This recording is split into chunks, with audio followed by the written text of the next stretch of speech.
Coming to you live from downtown Detroit, this is Benzinga's PreMarket Prep with your host, Joel Elconin. This is a volatile puppy here, isn't it? And Dennis Dick. I'm bidding a penny.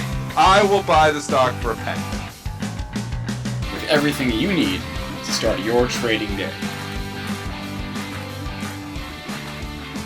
Good morning, traders and investors. Welcome to this March 1st edition of Benzinga's PreMarket Prep. I'm Spencer Israel, here with Joel Elconin and Dennis Dick. On today's show, we got the earnings parade continuing. Palo Alto Networks reported.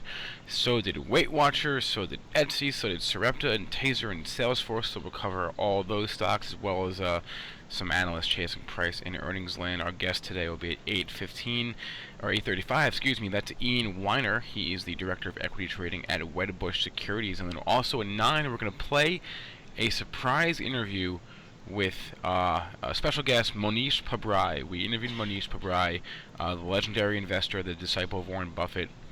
Interviewed him a couple weeks ago. We're going to air that interview this morning at 9. So look forward to that as well. So Ian at 8:35, Mohnish Pabrai at 9 a.m. Joel, you're back in the office. How was the trip to New York? Dennis and I had a fantastic time here in New York. Met a lot of great people. Kenny hit the bid. Is great to talk to. Kenny Glick. We also spent some time with Rob Friesen. Ran into the guy from the floor. Ran into Spice from the chat room. Spice is a trader and came by the booth and said hello. And Dennis, you had a good time too. Little interesting flight on the way home, but we're back safe and sound here in the Motor City. Yeah, it was great. We met lots of people, and we had Ace come down there to the floor there, and actually Ace was great. He drove us. He actually, bought us dinner there, and actually drove us back to the airport. So it was great to see a couple people from the chat. We met, even some of our competitors. Day Traders Radio was even out there. So there's lots of fun, things obviously too, and that we had a great time out there. But here we are back in the Motor City. I've got all of the good news is I've got all of my data back. Because I was sitting there, obviously we were running a skeleton crew. I had my laptop, and then my laptop wasn't working right, so then I was trying to trade on my iPad and run the show. But now we've got all our data back, so we are informed for you guys this morning. And but the song remains the same. S&P futures trading up here again. I guess they liked Mr. Trump's speech. Trading 6 points above that former all-time high, up at 23.76 and a quarter. So what did Mr. Trump say to get this market so excited? He just was calm. I think he was calm and cool, cool and collected, and that I think that's what's doing it. He didn't say anything that I heard specifically, policy-wise, that would be the cause of the market this morning. But to me, it was just his calm demeanor is doing it. Anybody who came to this market short last night thinking, or going home short, thinking, Trump might bomb this speech, is getting punished here this morning. And you are seeing those people who continue to try to call the tops get hit here again. I mean, this is the hardest tape to continue to try to short it. And here we are. We come up now. We're at 14 handles. This is a full risk on day. This is, when I'm analyzing and looking, at my sector watch here in the pre-market, everything is trading higher from a risk on perspective. And if you look at the TLT, your bonds getting murdered here this morning. Your utility stocks getting murdered here this morning. This is your classic risk on, risk off day. And this day is risk on. Yeah, you can see the TLT getting hit. We can also look at the 30-year bond that's getting hit as well. I mean, that's just an implication that interest rates are going to be going up. Mr. Trump's going to get the economy going and get things seated. Someone in the chat here mentioning Bank America over $25. So kind of continuation of the trend here in the financials.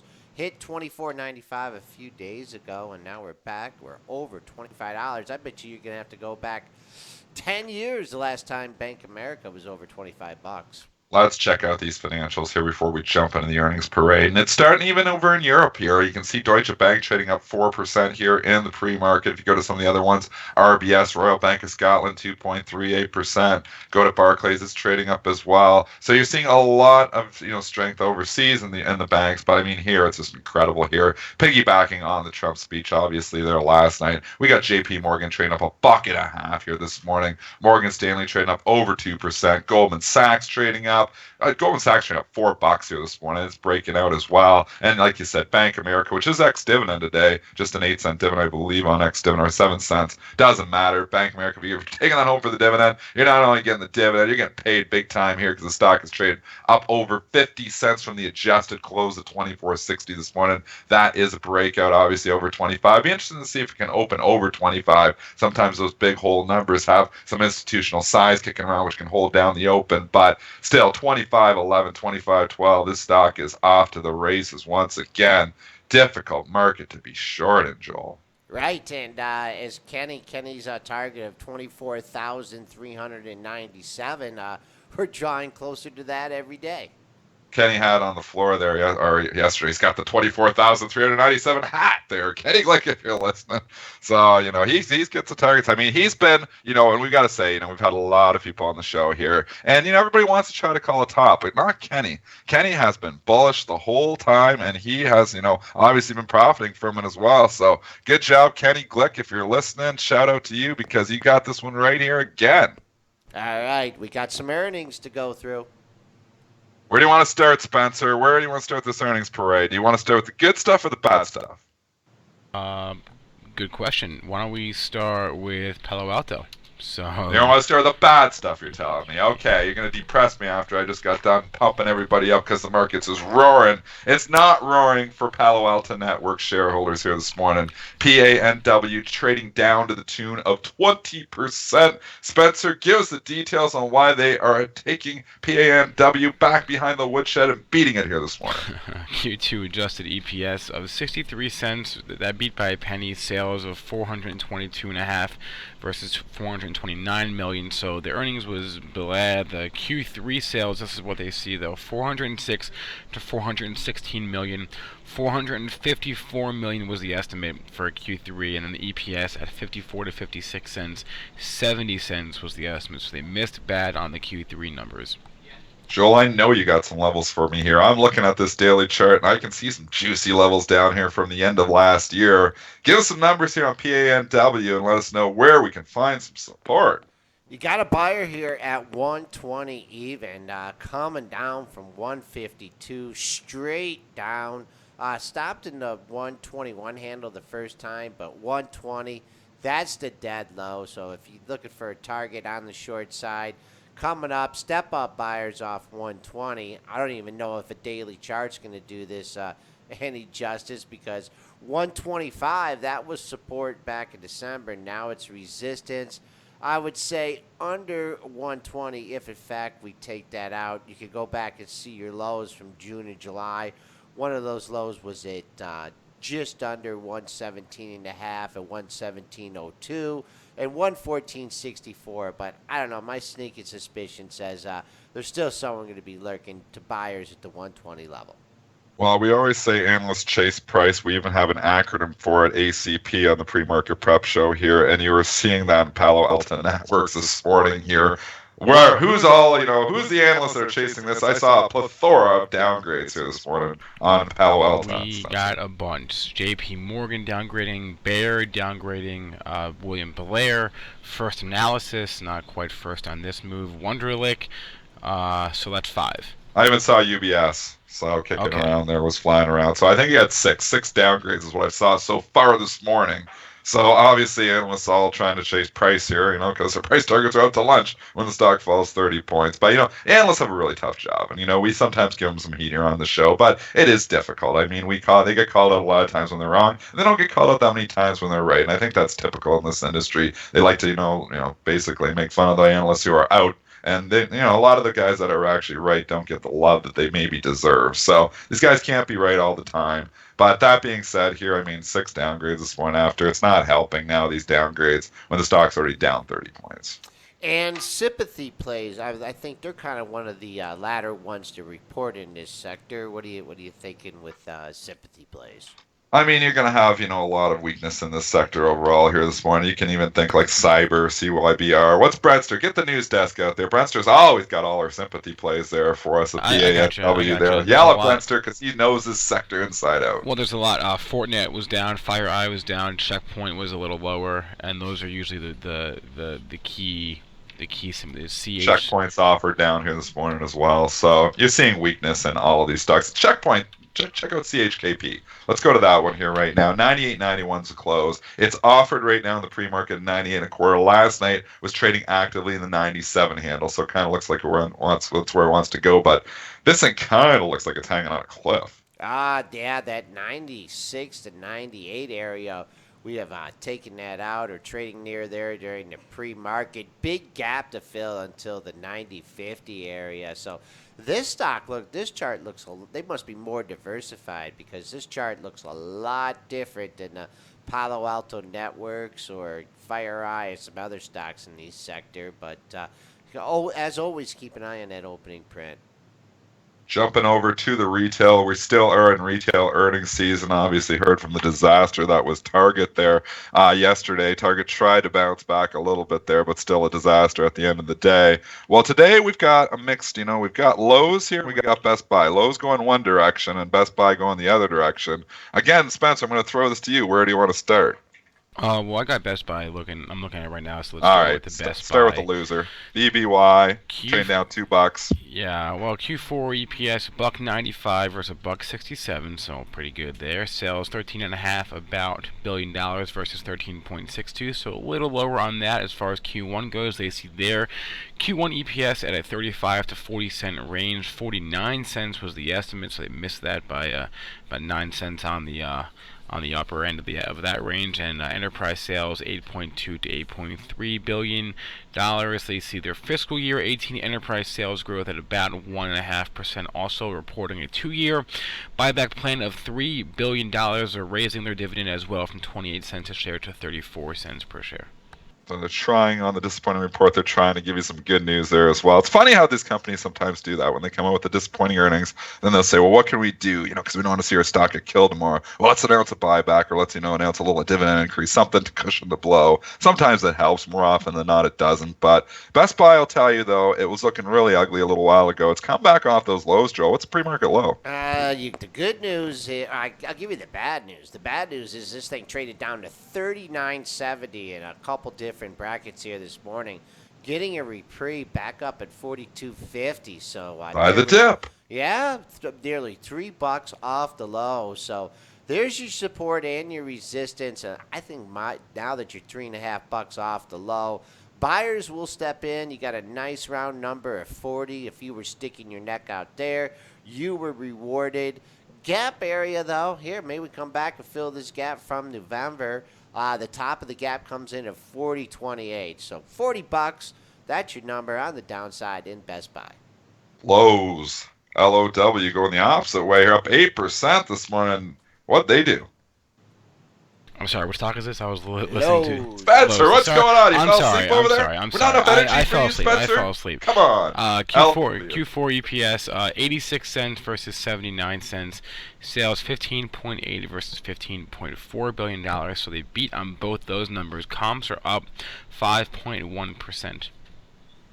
$80.50, new all-time high, I believe. No, I take that back. I was thinking it was new. No, $83.65 we got back to in last summer. So about $80.65. So we are trading up 6 points here, Joel. We are within striking distance of all-time highs here. A new 52, or actually a new high on the year at least here. Technicals. 80.70, that's your pre-market high. Lows, this is an explosive move here. I don't even know. Can we open up in this area, Dennis? That's clearing out a lot of stock in the book from 74.37 all the way up to the 80 handle. I guess I'd just maybe wait. If you really want to be anxious, maybe wait for the $82 level. You had a gap in there from probably the 2 earnings reports ago up at 80, 81. Actually, we're filling that gap right now. I don't know, Dennis, how you can resist not shorting this stock up $6. Joel, you're always the contrary trader. I'll resist short enough This $6. will I'm not not going to close fight this over day. 80. Yeah, I you know what? I don't know if it's going to open over 80 though. That's one.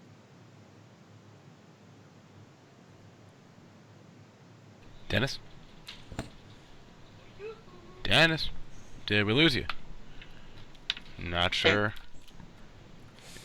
All right. Spencer, Joel, you Yeah. can't hear me? No, we're here. We're here. I'm not sure. I lost you for a second, but we're back. We're back. Oh, I think I was on the whole time, Okay. Whatever. but either way, here $80. I think you could see some initial opening resistance maybe at that level. It could, but again, we've traded a lot of volume though, so you got to look at volume too. We already traded 168,000 shares this morning here, so it's going to probably trade before the open at least 500,000, I would think, because it usually picks up steam as we get closer to 9:30. But I'll be interested to see if this can open over 80, because I wouldn't be surprised if 80 maybe puts a little initial. If there is some size in the book that could hold down the opening print, takes out 80 though, and then obviously it could open right up again.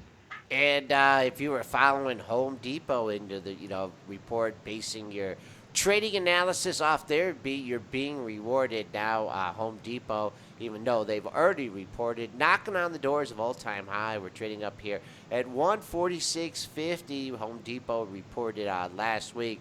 All-time high 146.33. We'll see if that poses as resistance today. Dollar Tree, DLTR, another retailer here, getting a nice lift off their earnings reports, trading up $3, just under the psychological resistance of $80. We topped out there a couple times in the past here. Spencer, how'd they do? Yeah, Q4 adjusted EPS $1.39 versus $1.32. Sales $5.64 billion versus $5.62. So they beat on both those numbers. As far as Q1 goes, they reported, or they see Q1 EPS at the 91 cent to 98 cent range. Sales $5.25 to $5.35 billion. That is right in line with the estimate. Fiscal year EPS also in line with the estimate, and sales fiscal year sales for the fiscal year also in line with the estimate. You just wonder, though. You look at the chart from the last 2 months, or look at it from 2017, and 3, 4, 5, 6, 7 separate occasions we kind of snuck our head above 80, and then we give it right back. It seems like every time the stock gets over 80, you can't seem to hold it. I mean, hard to fight that trend in itself. So here you got a stock opening right into the old resistance of 80 once again. I mean, what's happened 5, 6, 7 times can easily happen 8 times here. So hard to be a buyer over 80, I think. But if it can take off, this is the bull market, the Trump market here, and funny things happen. But 80 has been big resistance in the past. 82.40 is actually your pre-market high. You've slid back under $80, so now $2.50 off that pre-market high. So we'll see it once again if we can get back up there. Looking at the daily charts, this thing is just kind of a yo-yo stock. Really clear sailing up to 84. I'm not sure what happened back in November to slaughter that thing. But just one thing I wanted to just bring up, and Dennis, you talk about price discovery. We talk about pre-market and after-hour trading. I woke up very early yesterday, and it was just after target numbers were announced. And that thing was basically bouncing around $59 and $58.5, $59, $60. And then if you look at the whole, it did get down to $56.80.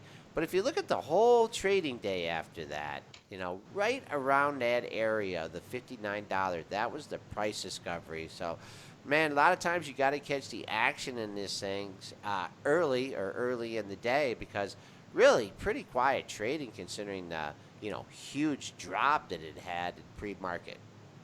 I mean, that's why I sometimes like trading the actual earnings events there, because obviously if you can get a good feel for it, or feel for the tape, and earnings events, if you're trading earnings, and if you're a new trader, I don't suggest this at all. I mean, this is stuff where you can lose some big money in a hurry, but if you can get a feel for it, it's all tape reading, really comes back to old school tape reading, and that's something that's very hard to teach somebody. That takes screen time, it's just watching. When I say tape reading, I mean watching the actual trades go by, watching your I call it your montage screen, but your level 2 quotes, watching, are the sellers coming in? Is there icebergs coming in? Is there, institutional size coming in? Is there, are the bids getting hit right away, or the offers getting lifted right away? It gives you a feel for, whether there's real buyers or sellers in there, because sometimes there's some jockeying right after the report, but you can kind of feel sometimes one side build or the other side build. And, Target's report was just going to gap down, so it's maybe not the best example, but there's a lot of examples there where the report's kind of wishy-washy. and it's trying to figure out which way it wants to go. And if you start feeling, the selling pressure coming in, you can get short, at a pretty good price, and then so sellers really stock starts to roll over. That's where you can make some money. So that's sometimes why I like, the classic earnings stuff, because it's more of a feel. And I've always said here, and I've said this on the show for the last 4 years, is if you're trading, a lot of the market's automated now. It is very difficult for high frequency traders, or for any type of trader using algorithmic strategies, to automate feel. So if you can learn how to really get that feel from the tape and understand, what's happening there, there's an edge there for you that's difficult for to be replicated from an automated perspective. And that's why I think we have a lot of traders in Bray trading that still do well, just trading earnings events, because they get a pretty good feel for the tape. S&P futures, as Fuzzy's pointing out, continue to climb here at the highs of the session, 23.79 and a quarter. It's just this market is the toughest market, like we said before, so tough to short. And I can just imagine there's probably quite a few traders there saying, well, Trump, he never speaks that well, and he's at this big speech tonight. And, what's going to happen, maybe he's going to bomb it. So let's just try this from a short side. Anybody who put that bet on is getting murdered here this morning. I mean, up 17 points now. This is full risk on here right now. TLT is down $1.85. It's the biggest down day at the open, at least for TLT, in a very long time. Look at the XLU. The utilities are down 1% XLU here right now. Obviously, usually more conservative, but doesn't matter. This market is not wanting to be conservative right now. So your stuff that, your REITs, look at those today, those could actually be weaker here today. Like, when somebody just comes in and they look at the market, they think everything's going to be up. We're up 17 points, everything's going to be higher. But no, it's not the way it works with risk on, risk off. There's some assets that actually don't do well in a market that's going up. Everybody would naturally think gold, and gold is getting beat up today. That's the obvious one. But, bonds getting beat up. But when you start going into the utilities, you think stocks like even AT&T and Verizon, both of those are still trading up a little bit, but sometimes those can roll over too, because they trade more like bonds. Those things trade a little bit more with the TLT than they might with the SPY. So, even think defensive stocks, even like a Coca-Cola, it's trading, basically flat here right now. But sometimes the money comes out of stocks like that because those are more dividend plays. Those things trade more like bonds and tend to track with the TLT better than they track with the SPY. Yeah, interest rates going up, it looks like here. At least that's what Mr. Market is thinking this morning. I heard something on the radio. Did Trump say something about his Twitter use and his Twitter account? Was there something along those lines? Because I thought I heard something. Not in the part that I watched, but Okay. I didn't watch the whole thing. Like, Joel and I had some difficulty watching this thing because we didn't tell our American Airlines story, and me and Joel were going to initiate American Airlines. If we were analysts, we might have initiated with the seller this morning, because we had some difficulties there with American Airlines last night. I mean, this, it was. So should we start from the beginning? So we had obviously Ace was awesome. He drove us to the airport there, but then we get and we've had a busy day there, and you're at the airport there. We just got done the conference, and Joel and I think, okay, well, we're gonna get a drink, and enjoy ourselves there, once we get through security. So we get through security there, and then we start walking through LGA, and at LaGuardia, and we're looking, we walk the whole, we can see, okay, our flight's there. We got a good 45 minutes before we have to board, so it's gonna be great. We're gonna sit down at a bar, we'll recap everything that's happened over the weekend, and have a nice, cocktail. And we're walking and walking and walking, and I'm like, I don't see the bar. And then we come to the end, and I was like, where's the bar? Did we miss it? We walk all the way back. There's no bar. I'm like, are you kidding me? There's no bar on the other side of American Airlines. There's no bar on the other side of security. What is that? So, and we asked somebody that, yeah, there's no bar. You have to go back out through security. I'm like, well, we're not going to do that and check out. So that's ridiculous. I cannot believe American Airlines does not have a bar on the other side of security there. So then, we, get on the plane, and there's, going to be some turbulence because we're coming into a storm there. So, the airline pilot announces, could have some rocky skies, which, is okay. We've been through that before. Not a big deal. But, then we get in and they don't have really any drinks on the plane either. Like, this is, but, the server was great, though. She had actually a couple little bottles there for Joel, and she did find me a couple of beers, too. So we did enjoy a cocktail on the plane eventually there. But then we land, and we actually landed a little bit early. Flew, and we got ahead of the storm. But there's a rule or something. I've never heard of this rule before. Maybe you guys who fly a lot can tell me, if this is a real rule or not. But it was lightning a little bit in Detroit. And, okay, they've landed the plane, but they said, we can't, bring out, we can't let you guys off the plane if it's lightning. So we just sit out there on the runway waiting for the lightning to stop. And we sit there for an hour. I'm like, this is the dumbest rule ever. Like, let us off the plane, let us go. I mean, I don't get why, you can't get off the plane if you see one lightning bolt. And it was literally not even lightning much. It was like one or two lightning bolts. Like, I've never heard of that. Have you, Joel? Ever heard of that? No, but and also the other thing that we've never experienced before is they ask people, will you go sit in the back of the plane? We need some people to back Yeah. to even out the weight. And I'm like, oh Because it man. wasn't a full flight. I have seen that before, so I have seen that one before, but maybe they were really worried about it because they knew they were going to go into some turbulence. I'll be honest, this does not sound that terrible to me. You guys sound like a bunch of We didn't get stranded. It wasn't bunch of that bad. babies. The thing we were disappointed was there wasn't a bar on the other side of the security. Oh, That's really where they lost us. That's Terminal B. Boo-hoo. But there was lightning. There was the kind of lightning last night and thunder that shook my house. So there was a lot of lightning. But that was late. That was like at midnight, at 1 o'clock. This was at 9 o'clock at night. So anyways, me and Joel were sitting on the plane when Trump was giving a speech. Yeah, we missed that. Downward dog, rewind a little bit. We talked about Palo Alto networks earlier here. 120. Let's see. I looked at that as a possible support level. Let's see if it got back down there. Yeah, 121 and a quarter. So at weekend, look, 124 looks like your pre-market resistance. Support at 120. A lot of downgrades. Okay, so we actually have quite a few earnings here still. We'll go to one or two more. If there's a specific one in the chat, let us know here because we're not going to get to them all. But I do want to jump over to a couple other ones who are moving big time here this morning. We're seeing MYL here. It's getting a nice lift in the pre-market. Mylan Labs. Don't call it a comeback, but I'll call it a comeback. The stock has been on the comeback trail here really for the last month and a half. Got down to 35, 36 bucks. It's kind of, this little island top we're starting to form here the last few days. And now we're breaking out here again, Joel, through all those tops that we had there just the last 6 or 7 days. Spencer, give us the details, and Joel's going to jump into the technicals on MYL. Q4 EPS $1.57 versus $1.42. Sales $3.27 billion versus $3.18 billion. So they beat on both the Q4 numbers. As far as fiscal year 17 goes, they see EPS falling in the range of $5.15 to $5.55. That's in line with the estimate in sales of $12.25 to $13.75 billion. That is also in line with the estimate. So in line guidance and a good earnings report.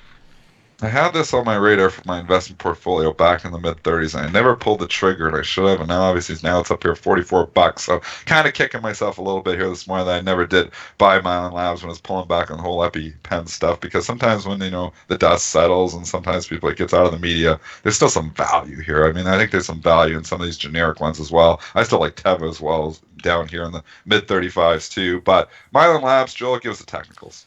Pre-market high, way up at 45.64. We backed off the $45 level. Big green candle there, now back down. So I would concentrate on that pre-market high at 45.64. This stock took the lead from Teva Pharmaceuticals, who had a good report also. Now I'm looking at this, that nice breakout over here, like at the 42.50, 42.60 area. 6-7 tops in there. I think I'd wait till it came back down to that old support. Don't know if we're going to get back down there today, but several inside days before the breakout. Haven't been back over $45 since this whole EpiPen thing started. That was in August of last year. Ed Parker in the chat wants to know about Sarepta. Spencer, what did SRPT have to say? Yep, I was on mute. So Sarepta reported yesterday Q4 adjusted EPS as a 71-cent loss versus a $1.33 loss estimate. So that's a good number. Sales 5.4 versus 4.72 million. So also a good number. Adam Feuerstein from the street had a couple notable tweets as well. Their guidance for Exondys 2017 guidance, $80 million. Below the consensus, which he did note that varied widely, however. So if you weed out the outlier in that range, the 2017 sales estimate is still higher than what they guided. I'm gonna give an opinion on this in a second. I want to see what Joel has to say. First of all, what's pre-market low, Joel? And what are you thinking here? Pre-market low here is 26.05. They took it straight down to $5. Now back over 29. So you turn green here, or not turn green, but $3 off the low. I mean, I'm still thinking this thing, and until proved otherwise, I think just under $30. I mean, this stock has dipped under there since it had the big run to 60 plus. Rounding bottom here, I'd be a buyer of a dip here. I mean, just It a seems, long. yeah. Yeah. I was gonna say the same. It seems like there's buyers under 30. There's like underneath demand down here, and here you are. It's kind of disappointing numbers here again. Stock goes right back down. Basically, it gets very near the low that we had back on February 13th of 26. But I feel like there's underneath demand too, and it's already popped 3 points here. 331,000 shares of trade too. So you can say it's with some volume as well. It's on the comeback trail, and you know what? I think it's underneath demand here too, and I think you get pullbacks here. 27, 28. I think there's buyers. I don't even know if we get another chance though. I wouldn't be surprised if this thing gets back up over 30. Yeah, and I do not have it in my investment portfolio anymore either. I had this one for a while. I obviously, was disappointed because, I bought it back, at 28, 29 bucks. I sold part of the stock at 36, and then I held the other half, and I wish I would have sold it all. And the other half I sold at scratch, right around the $29 area. And I'm looking here now, and I can re-get those shares. And I almost think so. So I'm trying to think like the investor as well. It's like, well, I sold a little bit, and then obviously, the stock went back up the last 4 or 5 days, and I was regretting that sale. I had a second chance here this morning. And I wonder how many people who maybe were selling under 30, were looking at this this morning as maybe a second chance to get in. I mean, we know this is, a longer term speculative play. This is speculative capital still with Sarepta because the company's not making money. I mean, anything can happen here, but all it takes is a little other good data point or something, and who knows. So, this thing moves not so much on earnings a lot of times, but just on information about, their sales with their other drug, obviously too. So, I don't know. I just feel like there's underneath demand here. Yeah, I just seen it been in that area a few times. Talked a little bit about the IBB yesterday when Nick was on, up at that crucial $300 level here. Maybe if you get a chance here. I just been looking at this 300 for so long. Here it looks like it's a lot of resistance. Been holding since the middle of last year, but then you go a longer term chart here. And that just looks tasty to me here. I think if to get back over 300, you've had a lot of shots here over the entire year. Maybe we get a big breakout to the upside. Not sure what Mr. Trump said about the biotechs. That sector doesn't seem to be reacting as positively, percentage basis, the entire market. But 300, nice round number in the IBB. Jumping over here to a couple other ones that I wanted to talk about this morning was Taser, TASR. That stock actually, did we get the Taser numbers yet? That was yesterday. Q4. Oh, you're right. I have it over here. I do. Okay. Anyway, so what's Tasers? 12 cents versus 11 cents, 82.1 versus 71.9 million on the sales. So they barely beat on both. The stock's been real quiet lately. It's quiet here again. Well, I was thinking that too, actually. Yeah, it's been quiet. So I don't know. Stock was trading. Obviously, it should trade a little bit wild there, but I mean, it's just been quiet. What are your thoughts on Taser here, Joe? It's like a little sleeper. Yeah, it is. You did get it. Let's talk about your pre-market low, where that stands at 24.80. Had a nice bounce into the 26 handle. For now, though, just keep an eye. Just kind of dancing around that closing price from yesterday of 25.67. We'll see if we can hold that level, and then you got a double top from the last two sessions at the 26.20 area. Support not as well as defined as resistance here in Taser. 8:35. We're going to take our break. Yep. We're going to grab Ian Weiner, Director of Equity Trading at Wedbush Securities. So we'll be right back with Ian.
welcome back, traders and investors. This has been Zingo's Pre-Market Prep. I'm Spencer Israel here with Joel Elconin and Dennis Dick. We're on the line now with Ian Weiner, Director of Equity Trading at Wedbush Securities. Ian, long time no talk. How's it going?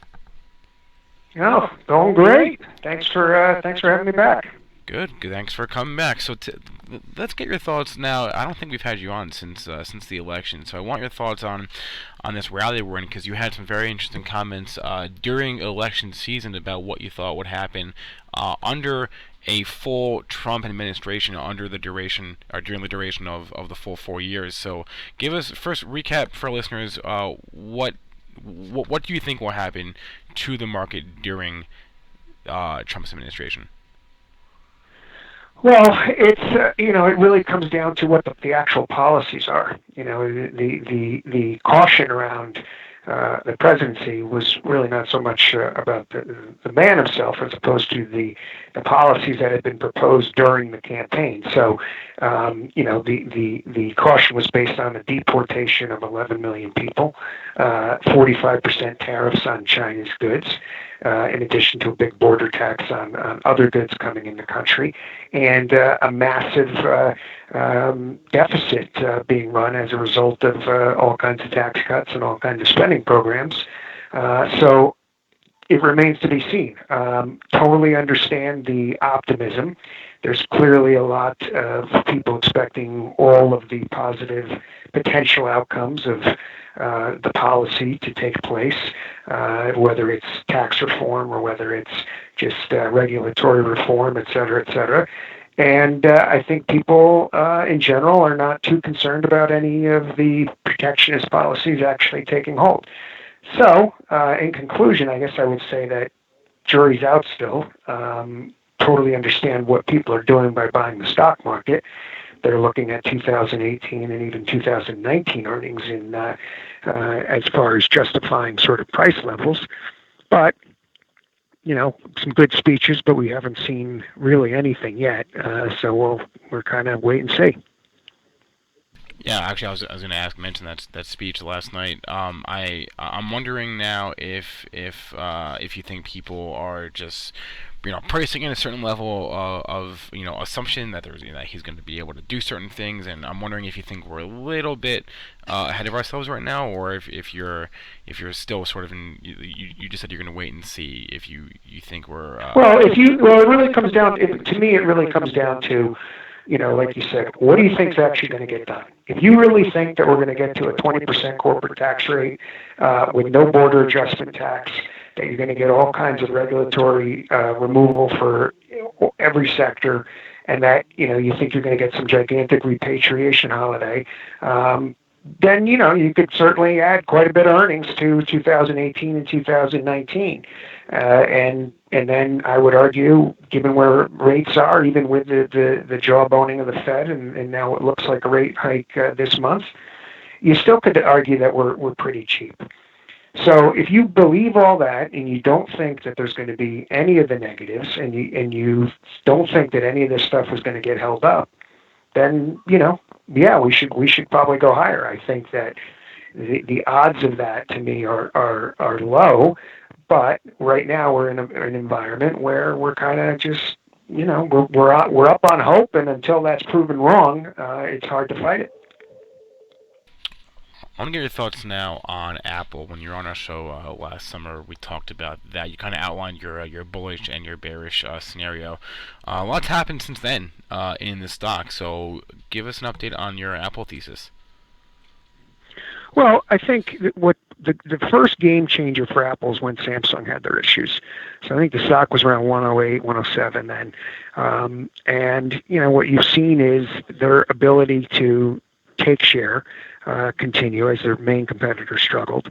And, what you have going on now is people have believed in the services thesis that is sort of borne out. And, you're going into what should be, or what's expected to be, the biggest, iPhone cycle of all time. So, we're up here because the stock's relatively cheap. You're up here because if there is a repatriation holiday, it'll be probably the biggest potential for Apple of anybody, and you got people believing that iPhone 8 is going to be the big driver of the company, and people are not selling stock in front of that. Now you got Buffett in there, that's a help, but in general, I think it's really just a lack of supply. I don't think people are willing to sell the stock until the iPhone 8 cycle. What about you mentioned services? That's obviously a theme for the company as they transition from more of an iPhone company to more of a services-based company. How do you see that playing out? Because we've had other guests on the show saying that very bullish long term, saying that they think that they're going to do very well in terms of want to say was either the VR or the AR space and automation and AI. Just in general, they think Apple will transition well into the services space, where they're not really there right now. How do you see that playing out? It really, to me, it's all about iPhone units. I mean, the more iPhones you get in people's hands, the more services revenue you're going to get. If the iPhones don't do well, then the services revenue of the existing install base are not going to be enough, in my opinion, to justify the stock continuing to go up. So as much as services matter, and it's been great, and it's good margin business, it's still is dependent on them actually selling devices that people want to own and continuing that services stream. So if you start to lose some of that ecosystem because people aren't as interested in the devices, or you've saturated the market to a point, then it's not as powerful a theme. So to me, it sort of goes hand in hand with how you think the product cycle is going to bear out. Are there any pockets of the market right now that you're particularly bearish on? Well, I mean, I've been very concerned. I'm very concerned about the border tax. I'm very concerned about retail. I mean, I don't know how this is going to play out. I don't understand how you're going to get massive tax reform without it, because anybody who's been a fiscal hawk in Congress is not going to approve the kind of tax plan and budget that they're proposing, because it's just going to drive the deficit up, enormously. And I don't think people are just going to bet that you're going to get all this growth to offset it. So the odds are you're going to get some kind of border tax. And my guess is, if that happens, and it's been echoed already in a lot of retail CEOs, is you're going to see a big flow through to the consumer as far as price increases, and it's going to be a problem.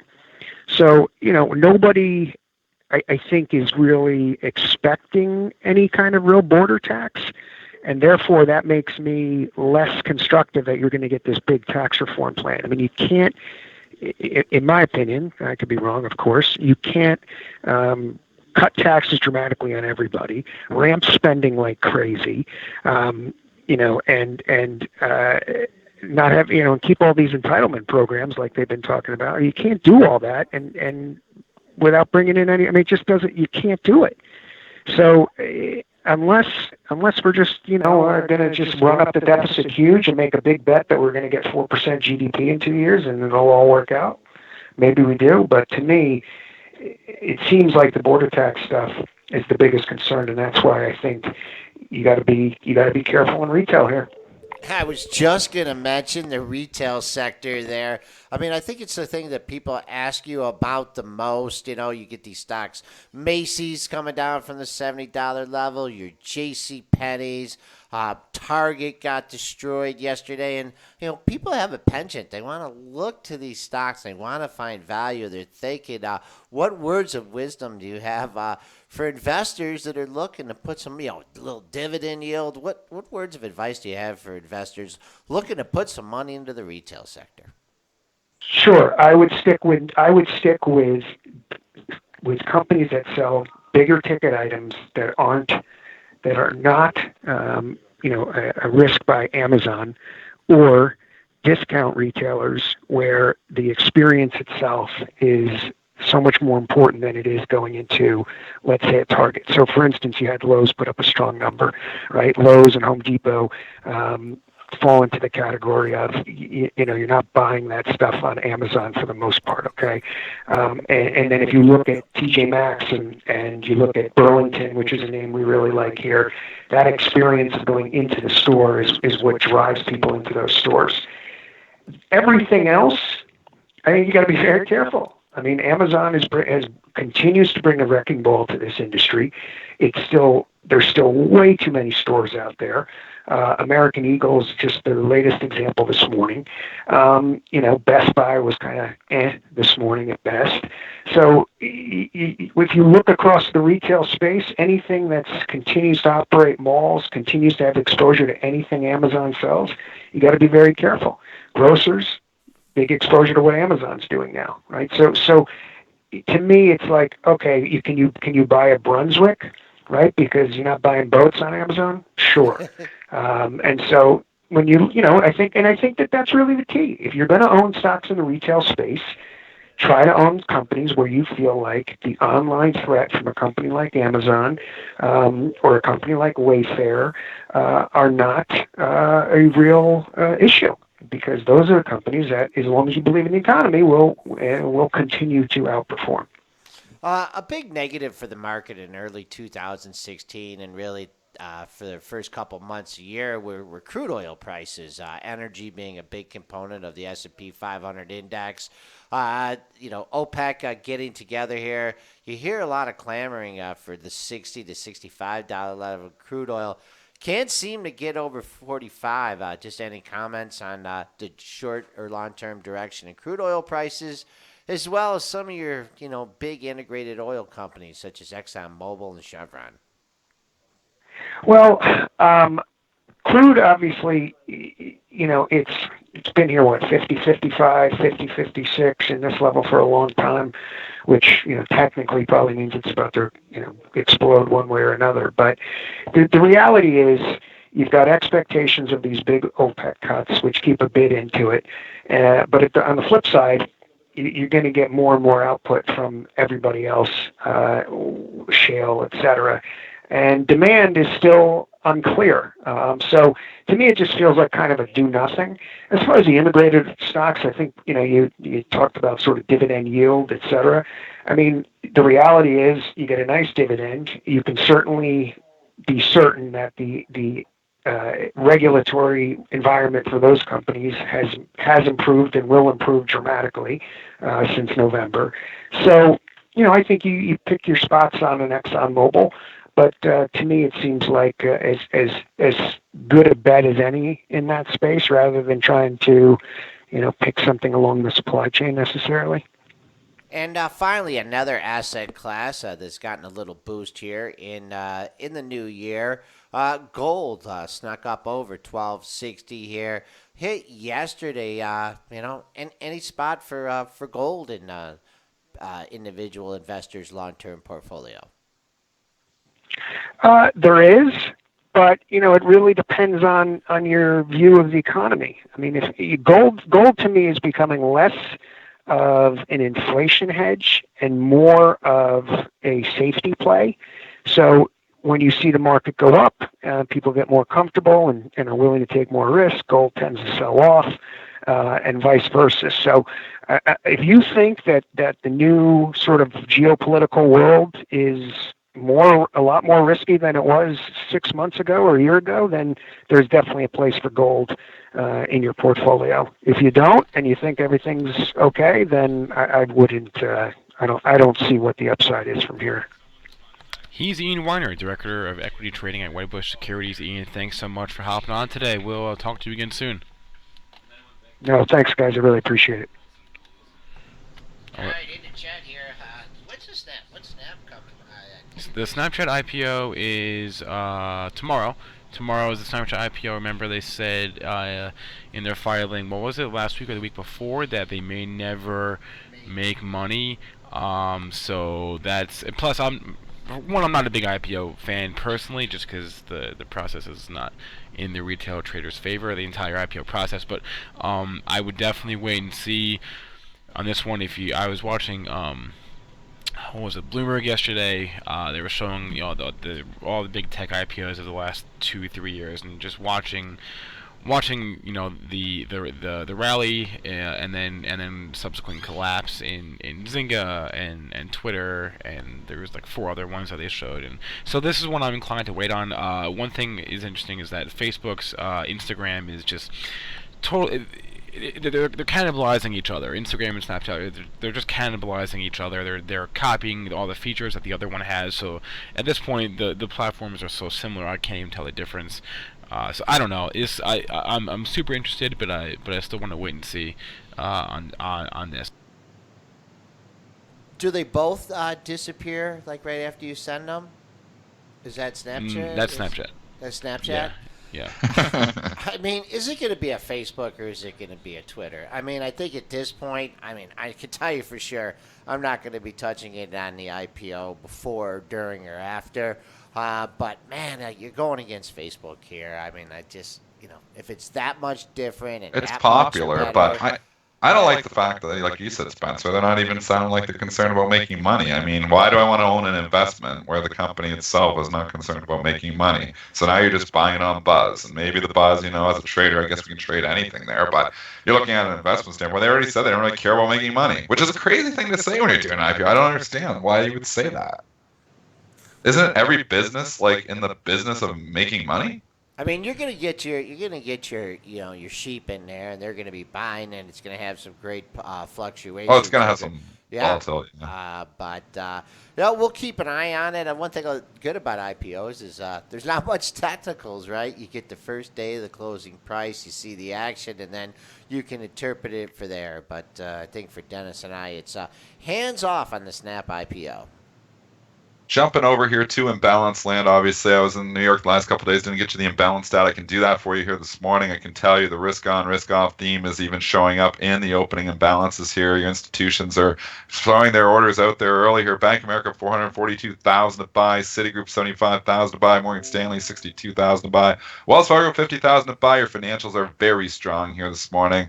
Looking the other way here, we do see some of the defensive stocks coming in with some pretty large sell imbalances. I see Procter & Gamble already 55,000 to sell here this morning. We talked about Verizon just earlier on the show, was trading up at 49.80. It's already down here now at 49.50. 29,000 shares to sell in Verizon here. Some your pharmaceutical companies, which could be interesting here. I mean, some of these are higher dividend plays and sometimes don't move with the overall market as well. Pfizer, 268,000 to sell. That stands out here this morning on a day that we're up 17 handles. Merck also 71,000 to sell. Full disclosure, I do have a small position in Merck. Just looking here at other ones, Johnson & Johnson is another defensive play, which could have a little bit of pressure. 16,000 to sell. Walmart, I would classify as that, although I'm a little concerned because you had the Dollar Tree earnings, which were pretty good, and sometimes, that can help Walmart out. Walmart trading up 23 cents in the pre-market, but it actually shown 52,000 to sell here as well. General Motors, 103,000 to buy. GE, 140,000 to sell. So it's funny, you're up 17 handles. You think it's where you buy imbalances across the board. Not the case here this morning. We are seeing some individual weakness in a few of the defensive sectors. And Dennis got a little cut off yesterday when you were doing your imbalance discussion, your educational discussion. There was just a couple questions I wanted you to share with the public here. Sure. First, one thing to note, if there's news, earnings, things like that, imbalances, hands off, meaningless. There's going to be a lot of players in the stock. But you mentioned different stocks, and you mentioned the imbalances. What do you base that on? Because a stock like Bank of America or GE, an imbalance in that compared to, let's say, a Procter & Gamble or even something like a Johnson & Johnson. Do you do that on a percentage basis, or of how many shares to trade? Yeah, I know where you're asking. You're asking me because I'm just giving you an absolute number there, and obviously 495,000 shares in Bank of America is much different than 495,000 shares in Goldman Sachs. Because you had 495,000 shares to buy Goldman Sachs, a $250 stock is like just astronomical numbers. So Bank of America seems to always have a couple 100,000 to buy, a couple 100,000 to sell. One institution might be coming in with that order there. So you got to kind of look at it based on, what's your average volume there, and is this significant relative to what your opening volume typically is. When I say look at like average volume, look at what like your opening volume is, like what the stock typically opens on. Like Bank of America will typically open on a couple million shares. So it's 495,000 shares, significant enough to even care about. Well, if you're opening on 2 million shares, it'd be a quarter of the open, so it would be significant. So I would say what I do is when I'm looking at the imbalance data, I'm usually looking at what the average opening size is. So if you have a stock that has an average opening size of like 10,000 shares and it's a 50,000 share buy imbalance, you can be pretty confident that that is significant, and that is statistically significant. It's probably going to open up very strong because of that, buy imbalance being 5 times what the average opening size is. And when I see opening size, the opening print. And I'm always talking, when we talk these imbalances, I'm talking the NYSE stocks because, like I said, I think yesterday on the show, NASDAQ data doesn't come out till later, so we don't have as much information. The NYSE imbalance is coming at 8:30 Eastern. So it's an hour before the open. So lots of times for traders to use that information to react to it. So, but when I look at something like, say Pfizer, for instance, with 322,000 to sell, what I'm really saying is when I'm bringing up 7 or 8, I'm telling you about the outliers, something that I think, and from the main S&P components. I'm not diving down into some smaller stocks. I like trading the main S&P components, but it's a major outlier. Here we are, we're up 17 points. And I'm seeing a sell imbalance of Pfizer of 322,000 shares. It's going the opposite direction of the market. It is big relative to what Pfizer would usually open with. I think Pfizer would open normally with under a couple 100,000 shares, so it's actually bigger than what it would normally open with. So that can actually push out your opening price to maybe somewhere where I might want to play it from a fair value perspective. And we can talk fair value on the show and talk strategy around that sometime too. And that's be a long conversation because there's a lot to it. But really being said, a lot of times I'm looking for a stock that might open too high or too low relative to where I feel it should open. So basically that big institutional order or that big opening imbalance is pushing the price away from where I deem fair value to be. So these is what I'm, and it's one tool in your toolbox only. Obviously there's a lot of other stuff to consider, and news is another thing as well. You have a stock that has good news, going to have a big buy imbalance, but other things being equal, if there's no news on the stock, sometimes that imbalance data is, more of a driver of price than anything. The rally continues here in the S&P 500 index futures, trading up 17.5 points, 23.80 and a quarter. Big move, 3/4 of a percentage point here on the open. Let's just take a look where we're topping out. 23.81 your pre-market high. Let's see if any sellers step in here. Still a half hour to the open. Staying on a little bit later today with another interview. Spencer, you want to preview that interview as well as Thursday? We got it going right now. We're going to play an interview that I did with Jason Raznick. He's the CEO of Benzinga. This is an interview with Mohnish Pabrai. He's the managing partner of Pabrai Funds, the CEO of Dando Funds. He's an author. He wrote The Dando Investor, a disciple of Warren Buffett. He's sort of the model for copying someone else in the market and copying their strategy and using it, to have success as your own investor. This guy who doesn't have a background in investing, he has a background in tech. He just read Warren Buffett and he was inspired to become an investor and really, made that his second career. So we're going to play an interview we did right now with Mohnish Pabrai. Whether you're a short-term swing trader or a long-term investor, you need to check out Thinkorswim, brought to you by TD Ameritrade. There's a reason why Thinkorswim has been named the Welcome back, traders and investors. I'm Spencer Israel, here with Jason Raznick. He is the founder and CEO of Benzinga. We're on the line with Mohnish Pabrai, a very special guest. He is the managing partner of Pabrai Funds, the CEO of Dando Funds. He's the author of several books. He's a legendary investor. So Mohnish, thank you so much for joining us today. Well, it's a pleasure, and I've been an admirer of Benzinga on the sidelines for a while, so great to be here.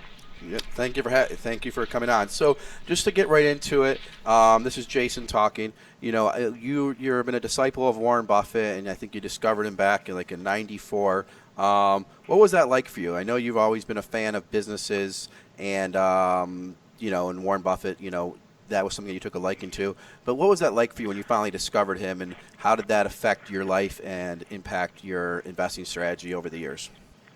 Well, that was I would say, looking back, was a profound moment in my life. And I made a number of changes in how I was living my life after I heard about Warren Buffett, including a few years after hearing about him actually going into the investment business. I'm a techie and computer engineer by training. So I saw a lot of unusual behavior and approach in the way Warren Buffett invested, and I saw that the industry really didn't approach things that way. And to me, the way he was doing it made a lot more sense than the rest of the industry. So I said, this looks like a field with a lot of opportunity, to apply this approach. And so I started first doing it with my own money, and that worked very well. And then subsequently set up Pabrai funds and so on.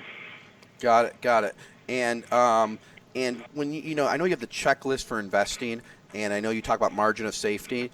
Before we get into like specific stocks or anything like that, can you give our listeners a little description of how you look at companies, and tips and things you do? Is it heavy analysis? Is it more the fundamental story or macro? Just broad strokes would be helpful. Well, yeah. So one of the most important things that Buffett talked about is that stocks are not pieces of paper. They are fractional ownership of a stake in a business. And one should not buy a single share of stock if one were not willing to buy the entire business if your net worth was a few times the market cap.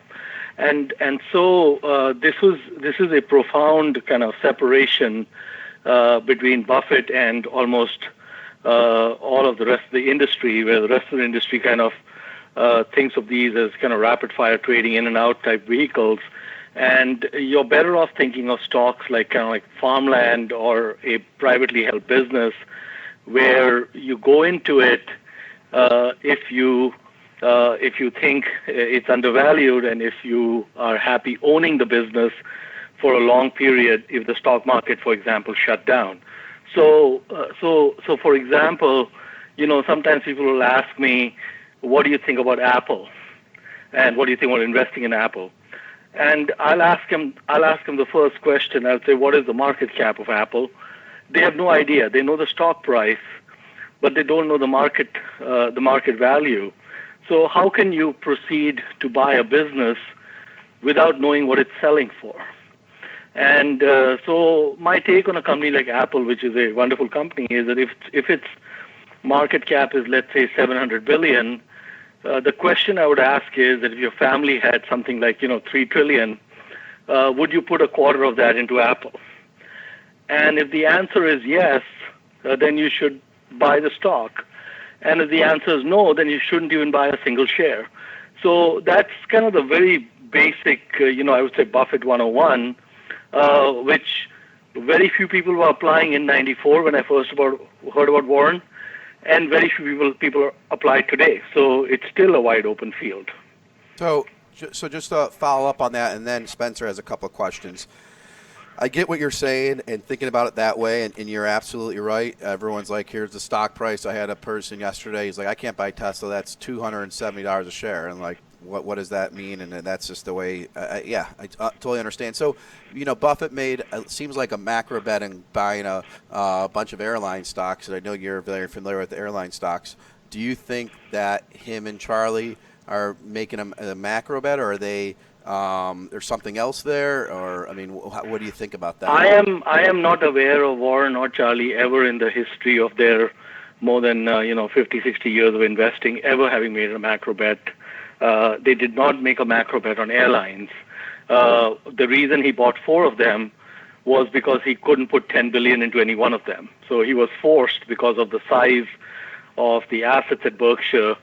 So if Warren Buffett were managing 1 million or 10 million, he may have at the most invested in one of those airlines. He would have picked the best one. Given that the market cap is whatever 400 billion, he doesn't have that luxury. So the reason they went into the airlines is all 4 of the ones that they invested in were undervalued, probably still are undervalued, based on when the prices they bought at the prices today. And so they just went in because these are undervalued assets and they're misunderstood assets. Hey, Mohnish, while we're talking about the airlines, you also invested in Southwest, I believe, before Buffett did. You also invested in GM and Fiat Chrysler. And these are all companies in industries that you are known for not liking. You've gone on record saying you don't like the automakers. So what happened for you to change your mind? What happened to get you to invest in these stocks?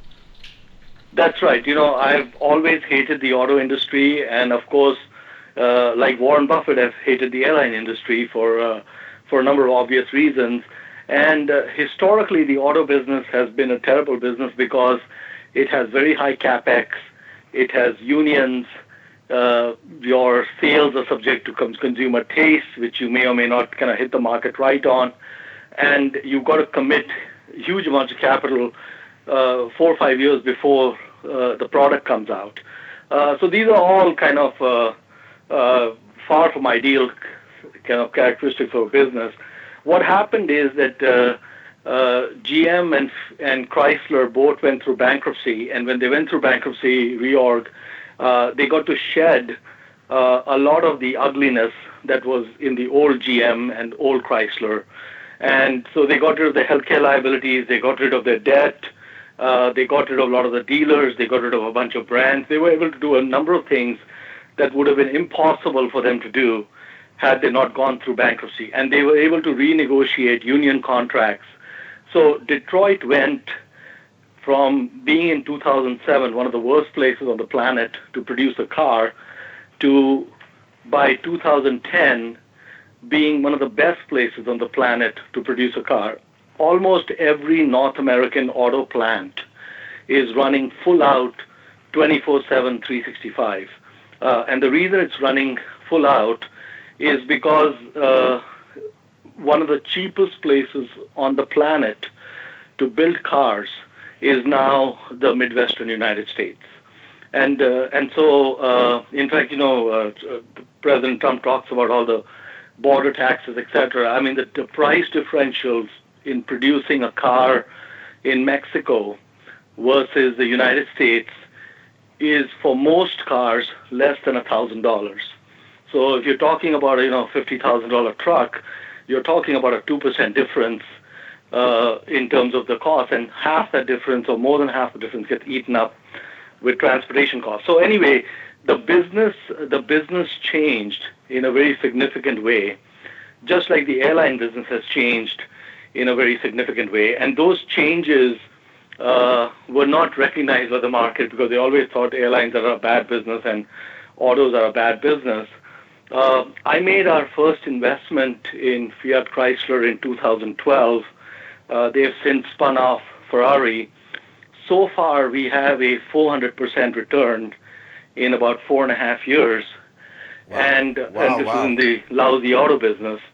And we have not sold. We have no intention of selling. And I think that by the time the dust settles, we may have 1,000% return on the investment. That's crazy. So my next question is actually a two-parter, depending on your timeline. How far away do you think we are as a society from fully autonomous vehicles? And then depending on that timeline, do you see the rise of autonomous cars having like a Silicon Valley-esque impact on Detroit? Yeah, so there's a lot of things changing in the auto business. When you talk about full autonomous, I would say what you're referring to is what the industry calls level 5 automation, which is I get into my car, it doesn't have a steering wheel, doesn't have a brake pedal, and I tell the car, take me to Granny's house, and it does that. That is at least 2 decades away. So we are going to get lots and lots of features in cars that will almost automate driving, but they will necessitate having a driver.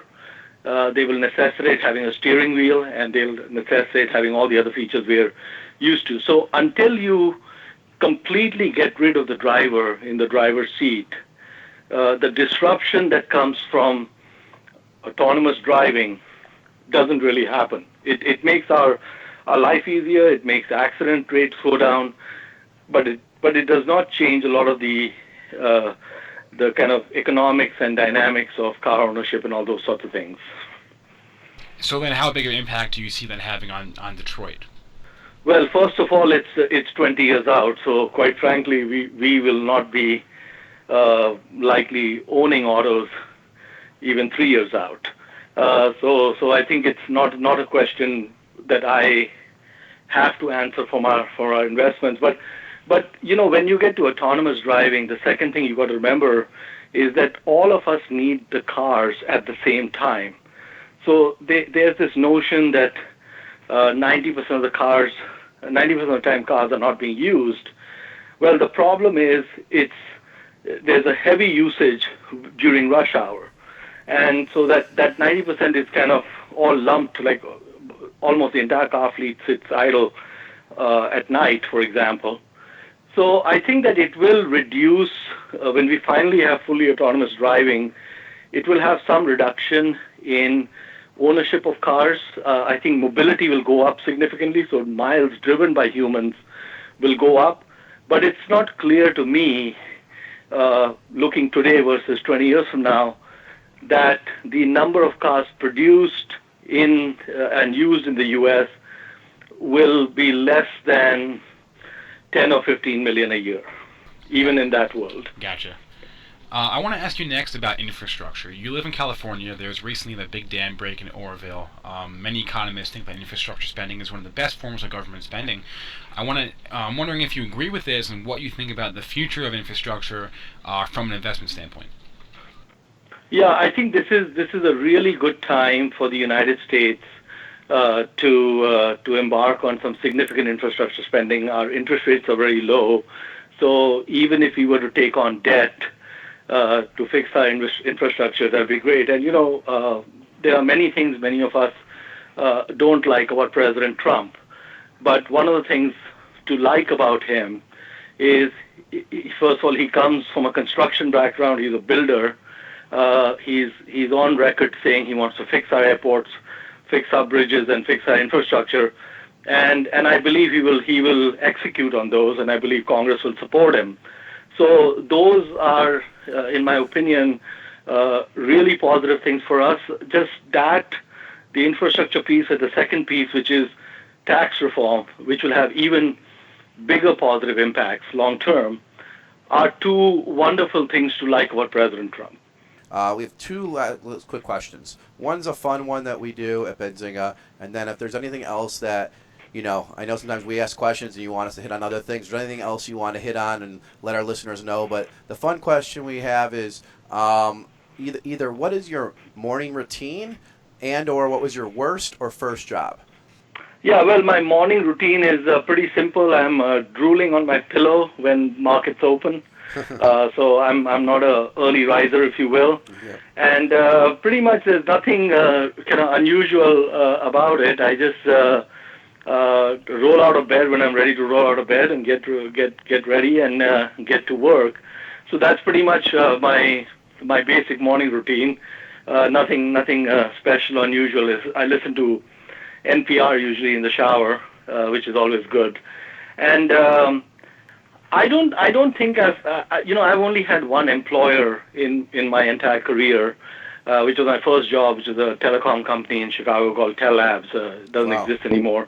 And I really enjoyed the job. It was a great job. And so I haven't really had a worst or first job. In fact, my modus operandi has been that if on Monday morning I'm not fired up to go to work, I do two things. First is I don't go to work. And the second is I hit the reset button. And there's been a few times in life when I've had to hit that reset button, and each time it's worked out for the better. Got it. That's interesting. I know that's what is Warren says he skips to work or dances to work. Yeah, tap dances to work. Yeah, so that's. Are you doing anything with like investing in private companies these days and innovation, or there's more startups probably in your city that you could throw a stick at. So just curious if you're doing anything in that regard, and then we'll finish up. Yeah, I try to avoid those because generally speaking, industries with rapid change are the enemy of the investor. Got it. So that's why you notice that I'm in this stodgy car and airline business. But these stodgy businesses, I think from our August buys on Southwest, I think the stock is up, 60% or something. So the stodgy ones can do quite well. Yep, love. Go ahead, Spencer. Mohnish, I just want to say thanks so much for taking the time. I think we're about up. So thanks so much again. Really appreciate it. And if you have anything else to add, Jason, but nope, Mohnish, thank you for your time today, and I know our listeners will be excited to hear this interview. All right, so that was our interview with Mohnish Pabrai. I hope you enjoyed that, and that's our show for the day. So thanks for listening, everyone. Hope you enjoyed Mohnish's interview and then our interview with Ian Weiner, and we'll be back with you folks tomorrow morning.